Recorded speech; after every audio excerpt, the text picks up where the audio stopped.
Hello, everyone. My name is Tommy, and I also have my colleague Yihong. We are from IBM's, and we are mostly working on the open source project Kubeflow to integrate our next generation AI and data pipelines. And to begin with, I just want to go over the agenda. So we're going to introduce what we have integrated with Kubeflow Pipelines and what we have leveraged Kubeflow Pipeline for the metadata and how it actually benefits in our life cycles. And later on, we'll also go over some of the next generation of Kubeflow Pipelines enhancement on metadata trackings and how we actually make that work with different kinds of backend with, on top of Kubernetes. So to begin with, as we see in the enterprise, we found a survey from 2017, 88% of the corporate AIs is still having struggled to actually make it into productions. And although we have been able to develop a lot of times on how to develop a very good AIs and AI models, but when it comes to productions, we see a lot of issues when we actually want to deploy them in a holistic architectures.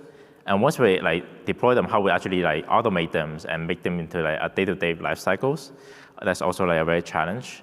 And once we have all those setups, how we actually operate a team to have smooth operations and make sure we actually keep track of all the metadata and metrics we have and be able to improve our models and lifecycle over the times. And beyond that, we also have high-performance teams always want us to enhance the performance of each models.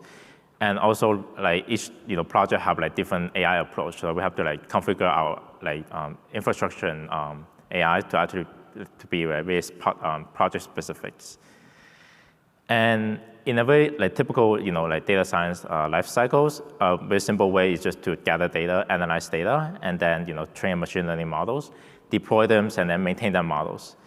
But in realities, these steps is actually could be broken down into a lot of smaller steps and very iterative, right? Let's say for data preparation, you might have data cleansing, ingesting, and analyzing, and all those are just within your data pipeline, data preprocessings.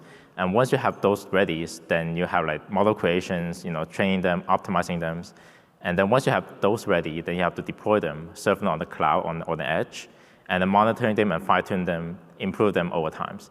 And as you find any defects or any things you want to improve on the models, you might want to go back and retrain the models, or even go back and take a look at your data and redo your data preparations. And since we see this process is very iterative, so we actually work with the open source projects. And one of the projects we have found is Kubeflow Pipelines. It's very helpful for us to run machine learning flow on top of Kubernetes. So Kubeflow Pipeline is a very good way to help users to containerize the implementation of ML tasks. Anyone have built the ML task could actually just take a primitive components and plug in their pipelines. And whenever you build your components, you can actually put in any code because it's actually containerized in a container on Kubernetes. So you can actually put either Python or Java. You can have flexibility on what you implement. And also that applies to frameworks like TensorFlow, PyTorch as well. And at the very end, because it's exposed as a Kubernetes container, you can actually leverage some of the Kubernetes capabilities such as sequence and volume to leverage your own volume on top of your user namespace. And once you have defined your components on each of the ML tasks, it's very easy to actually compose a Kubeflow pipelines using a Python SDK. You could construct your pipeline workflows using a very simple Python definitions. And once you have that done, and each of your workflows is actually configurable with the input parameters at each of your runs, so you can actually fine-tune your pipelines and then rerun your pipeline for different purposes. And once you have this automated pipeline ready, you can always run it on demand, or you could schedule them and run periodically to able to help you automate your machine learning life cycles. With this, we want to take a look on how you can actually construct a Python SDK. A pipeline using a Python SDK. So at the top, you can see to construct a pipeline on top of Kubeflow is very simple. You just have to define a decorator. So this decorator tells this function it will compose into a pipelines. And for all the arguments, you will define as a pipeline input parameters. So those parameters you could configure during each of your pipeline runs. And below that, you could have all the variables defined as individual tasks, and those tasks could take any inputs from the pipelines or from the output of each task. And that task basically just construct the workflows and the dependency on how the pipeline should run and how the pipeline execution order is being done. As you can see over here, as we can see, the last three steps actually dependent on how the training model is. So you could see the last three steps is actually dependent on how the model is being trained and get executed at the very end. And Kubeflow pipeline is actually just a orchestration on how to run pipeline on Kubernetes. We still need a backend engines, right? And we have worked with the Kubeflow pipeline team to support multiple engines, and one of them is Tectons. And since we work with the Kubeflow pipeline committee for quite a lot of time, we were able to move the integration with Tectons to 1.0. And with this, we could leverage the same capabilities on Kubeflow pipeline, but run with different kind of engine, like say Tectons. And for those of you who are not familiar with Tectons, Tecton is actually a project that provides Kubernetes styles of the current CI/CD on Kubernetes. And Tecton is just one of the engines that runs pipeline on Kubernetes. And let me explain some of the concepts within Tecton. So inside Tecton, you have tasks and pipelines, which you could define as templates. And once you have those templates ready, you could run those templates as each experiment. They call task run and pipeline run. And all those experiments, let's say for task run, is actually corresponding to a Kubernetes pod objects. And within the Kubernetes pod, you could have multiple tasks, and that's corresponding to the one of the Tecton tasks inside, well, the Tecton step inside each task.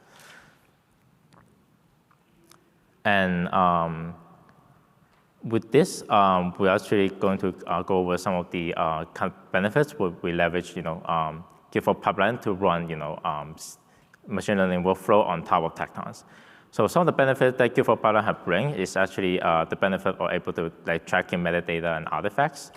And with the benefit of having know how the metadata and artifact is being flowed, you can actually find out let's say which data a model was trained on, and you could compare different kind of model runs over times. And you could also see what are the stages that's carried from the previous models. And you could also save of your pipeline runtime by just reusing previous computed output as well. And to actually just take a look at how Kubeflow pipeline using artifact trackings. So whenever you run a task, you could produce a list of artifacts. And those artifacts is actually stored, you could store in any object storage. And you have information about which pipeline is produced these artifacts and which run is produced these artifacts. And with all those informations, Kubeflow pipeline is actually able to construct a lineage tracking based on the inputs of output of each task being produced and consumed. So you can know when the task is being executed, you know what timestamp and which particular artifact was used at that time. So it helps data scientists to debug and actually improve their pipelines very easily. And this integration is actually working on all the backends. So from a UI perspective, no matter what kind of pipeline backend you use on Kubernetes, you could have the same kind of experience. So in terms of just log, linear tracking, artifact tracking, once you execute a pipeline, you could clearly see the artifact is produced at a particular place. And when you want to see what this artifact is being produced from, you could just click back on the task, and it will show you the lineage on how this task is being produced and what this task is dependent on. And behind the scenes, when we actually integrate this kind of capability on different kind of Kubernetes pipeline engines, we found out that this approach kind of takes a little bit of time because different Kubernetes pipeline engines have different kind of specifications. So let's say for metadata tracking, we have to have a metadata writers that understand how Tecton actually orchestrates its own pipeline flows. So we have to know how Tecton consumes a result and executes a result. And with all those logics, we're able to put them together and store it in a metadata libraries called MMDs, and have those to construct our lineage tracking tools. And because of this, every time we have to implement a new backend, we have to actually implement this kind of new logics. And with the V1 of Kubeflow pipelines, since all the users have to produce a pipeline YAMLs in order to upload to the Kubeflow orchestration engines, this YAML is actually backend specific, so it cannot transfer into different kind of backend when it uploads to the engines.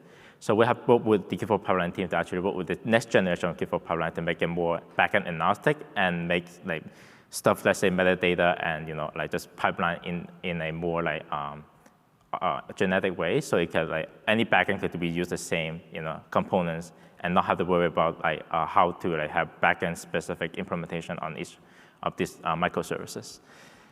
So now I'm going to give Yi-Hong to explain what we have going to do with the Kubeflow Pipeline V2s and what are the enhancements on Kubeflow Pipeline V2 that help us to leverage better on metadata and how we have like backend agnostic implementations. Yeah, thanks Tommy for walking through the Kubeflow pipeline and even the Kubeflow pipeline architecture and those details and many features that are available in Kubeflow pipeline architectures. Including the MLMD he just mentioned, and artifact tracking and lineage tracking stuff.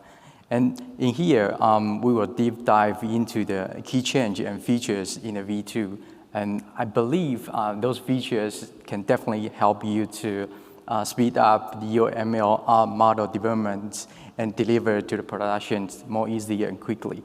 So here, again, my name is Yi-Hong. I work with Tommy in IBM. So we work in the same team, and I have been working on a Kubeflow related project about 1.5 years. We are not only working on the open source project, but we also help our product team to integrate Kubeflow pipeline into our ML service and products. So without further ado, let me jump into the Kubeflow pipeline V2 features and changes. And the first one is the MLMD that Tommy just mentioned earlier. And in the V1 MLMD, there are two components. And the first one Tommy just mentioned is the MLMD service on the right-hand side here. It provides a CI/UD operation to access all the information you store on the MLMD database. And the other one you can see here is actually the MLMD writers. We call it metadata writer. And it's a silo process, so it's actually keep monitoring the Kubeflow run status on Kubernetes level. And it populate the pipeline task information into the MLD service. But because of this kind of asynchronous nature, like I mentioned, so when you run a pipeline task, you are not able to guarantee that all his upstream dependency information has been already logged into the MLMD. So when you try to compose your ML pipeline tasks, you are not able to get the upstream information from MLMD database. Besides of this, in the V1, I would say we mainly store the artifact information of those pipeline tasks into the MLMD. So when you try to display the pipeline run status from the UI, you not only need to get the pipeline structure from the pipeline service, you also need to get the artifact information from the MLMD service. And besides, these two data source is actually use different data formats. So it's quite complex to merge this data from these two data sources together. It means that if you want to write your program and to retrieve those pipeline status programmatically, it will cost you a lot of effort. So that's in the V1. But in the V2, the change is that here is the high-level diagram, architecture diagram for the V2. So of course, we still need the MLMD service. So it's still there, and it's still responsible for storing all the information into the underlying MLMD database. But you can see the metadata writer is gone. It's actually integrated natively into the pipeline executions. So what does that mean? It means that when you run your pipeline task, your MLMD information, your task status will be populated into the MLMD after the task is finished immediately. So it means that on your pipeline task, you are able to use leverage the MLMD to retrieve your upstream information and run different logic in your pipeline task now. And the other thing is that in a V1, we only store the artifact information mainly on the MLMD. But in a V2, we try to store everything of your pipeline run status into the MLMD. And it also supports tree structures data in the MLMD data store. That means that you can actually get your DAG and sub-DAG information from MLMD. And because of this change, you can just leverage the MLMD in your pipeline task. And furthermore, those information we actually store on the MLMD is good enough for you, for us to generate a unique key, and then we can use that unique key to perform the cache mechanism. And on the UI side, we still need to get the pipeline structures from the pipeline service. But as I mentioned earlier, all the status run is actually stored in MLMD, so the processing logic is way easier.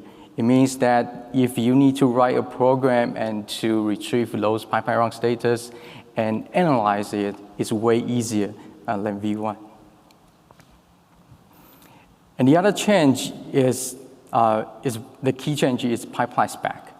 Like Tommy mentioned earlier, in a V1, the pipeline spec is actually in a platform-dependent format, which means if you are using a Kubeflow pipeline, it's actually a workflow custom resource, and it's actually managed by the Argo controller, like the example I show here on the up part.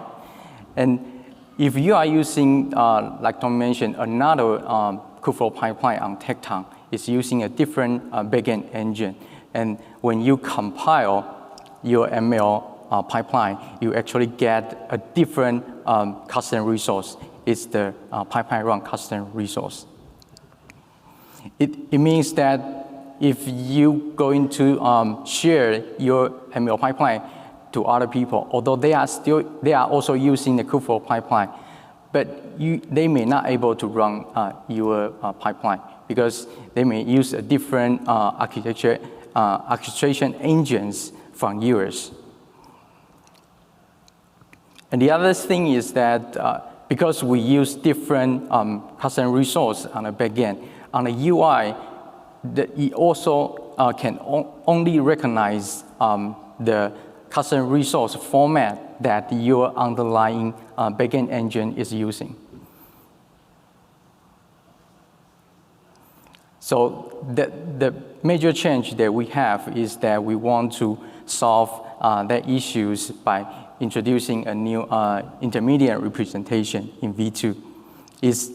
Of course, it's a platform-independent format, so you can use the new SDK and then generate the new pipeline spec in YAML format.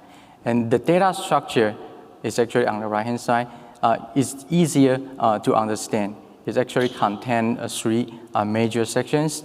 First, it's actually the component sections. It lists out all the components that used by your ML pipeline. And the second section is we call the deployment sections. It's actually contain the container level information which related to the components you just list in your component section. And last but not least is the root sections. It's actually the information you see on your right-hand side. It contains the main pipeline logics. So you can see on the right-hand side, inside the DAG sections, you can clearly see how many tasks inside your pipeline. And you can see what's their input and what's their output. And you can also see actually their input may come from the other task. So you can see the relationship and the sequence. So it's easy to understand in here. So the benefit for using this IR is that you can also, if you use this IR, we can also integrate Kubeflow pipeline with local no-code platform or tools, then share this information. Then you can actually integrate a Kubeflow into this kind of system and enhance your ML development lifecycle.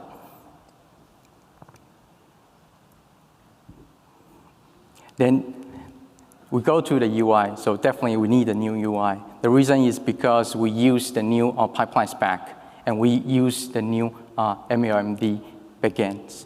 So here is the new UI. It's a little different from what Tommy just showed you earlier. So underneath is using the new MLMD as the data source to retrieve all the pipeline run status. And you also use the new pipeline Spec. It means that now the front-end UI doesn't depend on the back-end orchestration engine anymore, because the only thing we need is the new pipeline Spec and the MLMD data. And you can also see we enhance some small features, like you can see the breadcrumb trail on the left top corner of your pipeline diagrams. It helps you to navigate those pipelines who has multiple layers. So you can easily use the breadcrumb trail here to zoom in into a sub-DAG and zoom out to his parent DAG. The other change is from the UI, you can also see the artifact right now is listed on the UI. So you can clearly to know, okay, which pipeline task generate this artifact and which pipeline task is actually use it and depends on it. So you can see one of our V2 goal is to reduce the dependence on the backend orchestration engines. So here is the new pipeline lifecycle in V2. You still start with using the Kubeflow pipeline DSL to compose your ML pipeline, and you generate the new pipeline Spec using the new Kubeflow pipeline SDK. And then you send it to the pipeline server either through the UI or API. And like I mentioned earlier, if you integrate the IR with the no-code platform, you can also generate the IR from there. But at this point, you can see there is no backend orchestration information involved. But starting from here, you can see there is a new component, at least here, we call it backend compiler. Because in the V2, we try to provide a new architectural change in the backend. We call it moving from smart compiler to smart runtime. And the backend compiler here is one of the smart runtime. The thing it do is that pipeline service now will rely on the backend compiler to translate the new pipeline Spec, which is the IR, and then he will convert it into the backend specific custom resource, which is the backend orchestration understanding language. And then use that to kick off the pipeline executions.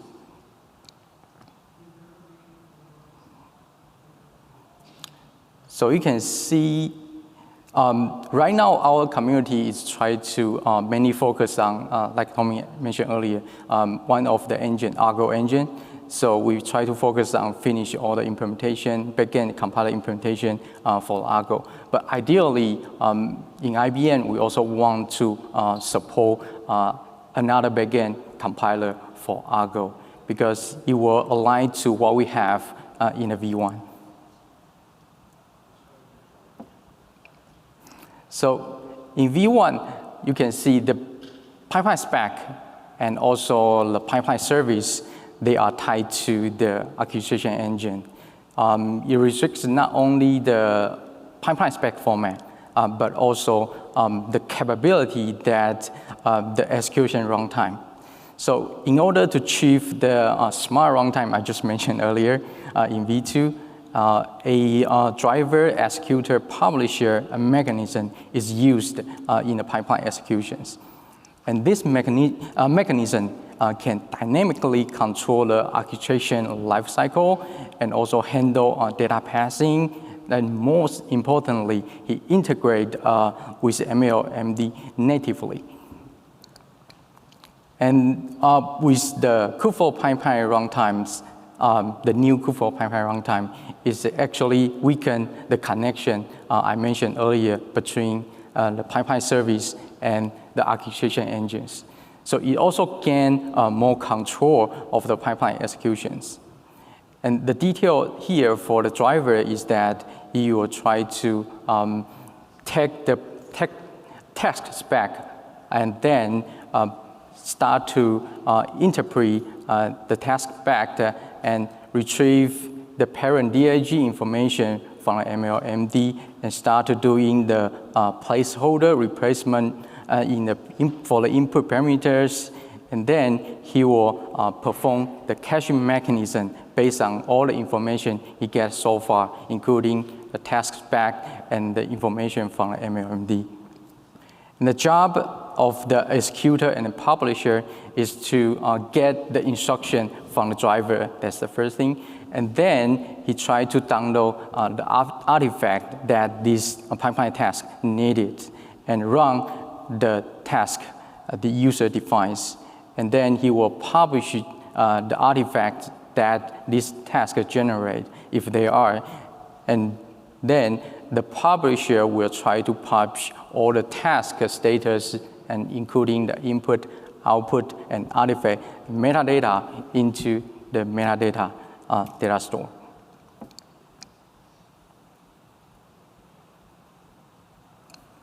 So you can see we now have the backend compiler, we have the executor, publisher, and drivers. But part of the pipeline service it still depends on the orchestration engine. Why? Because we still need to use the specific CRUD APIs to access the custom resource that managed by the orchestration engine behind the scenes. So we already untangled so many knots, right? So why stop here? So in the V2, we try to define an abstract interface, also a generic data structure to represent the underlying custom resource that is used by the orchestration engines. So in this case, we will say that pipeline service will officially be out of the woods because it uses the same API to communicate with different orchestration engines now. So another benefit of this is that it becomes easier to extend the Kubeflow pipeline to support other orchestration engines. It's just like the things the developer always do is that you just need to read the interface, the abstraction API, and then provide the implementation. Boom, then you can run the Kubeflow pipeline in a new orchestration engines. So you can see here is just illustrate that the possibility that you are able to easily to extend the Kubeflow pipeline V2 to support other orchestration engine. So right now we almost cover all the V2 change actually inside the Kubeflow pipeline. But in here, this change is more related to the whole pipeline ecosystem. Kubeflow pipeline support pipeline component here at the very beginnings. Is format, just like Tommy mentioned, is a self-contained data structure. So you can share it with others and they can use it on their Kubeflow pipeline. Although his format changed a little bit from time to time, but it's still a very good way to wrap ML task and share with others. So a new features that kind of run parallel with the V2 is the component register, as you can see here. It actually provides a repository and a set of API and allow you to share your component and even the V2 pipeline with others. And because our team, earlier we actually initiated a project, it's called Machine Learning Exchange. Sorry. And by its name, you will see it's actually is used to exchange the ML pipeline, notebook, data set, component, and models with others. So we are thinking that leveraging our existing experience and also the existing implementations, we actively join the discussion with the Kubeflow community to polish the new component registry. We believe with our help, we can help the community to come up with a good component register design. And by leveraging the component registry, you can actually, we imagine that you can actually integrate the component register with those local no-code platform or tool. So you can use, so the ML pipeline compose, the developer, they can use this kind of drag and drop approach to retrieve the component that's shared by others and use them in their ML pipeline.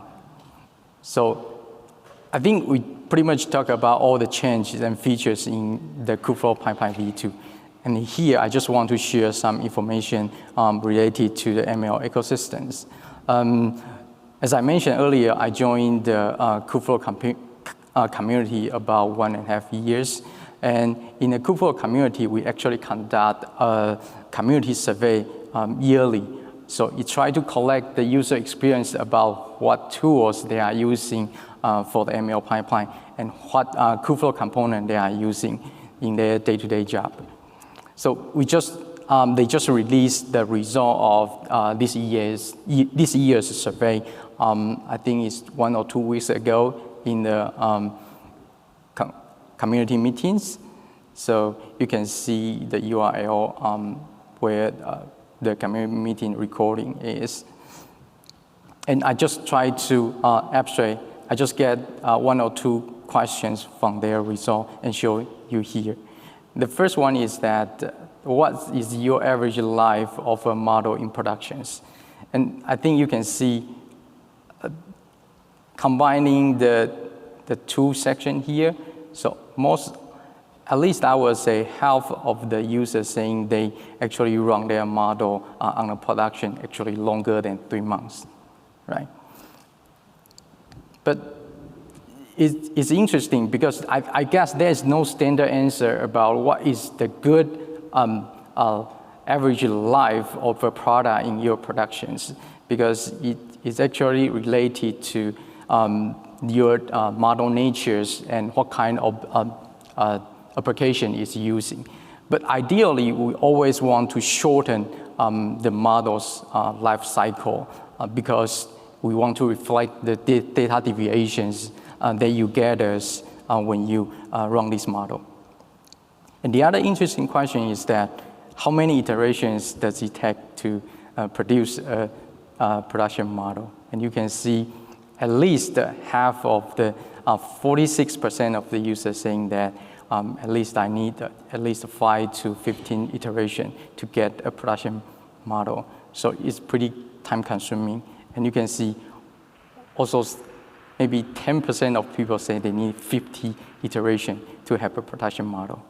I think that's crazy. Yeah. And I think the last question, pretty interesting, is that we asked about what's the percentage of your 2021 models were successfully deployed into the production and deliver business value.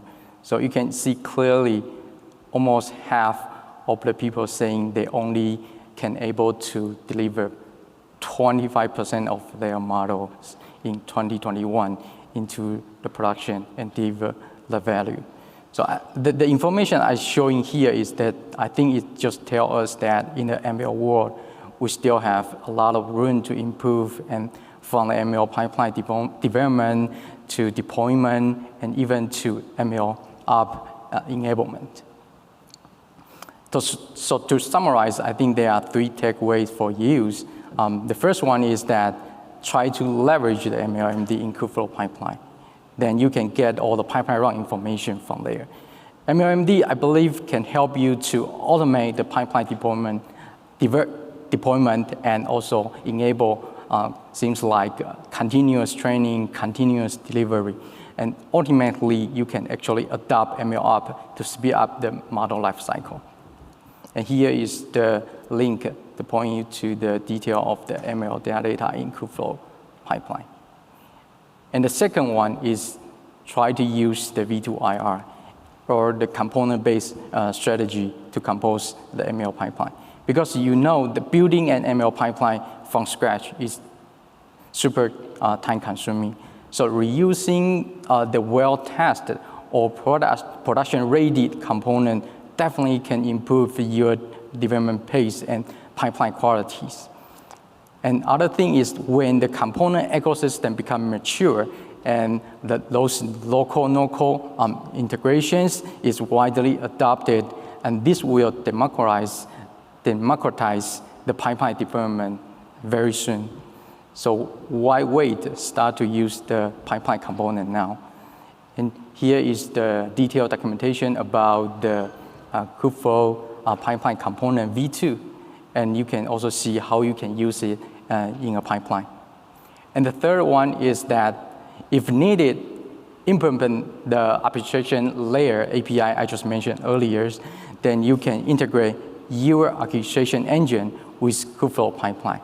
This could be the last result that if you are eager to use a specific orchestration engines to run your pipeline other than Argo or Tecton we mentioned earlier.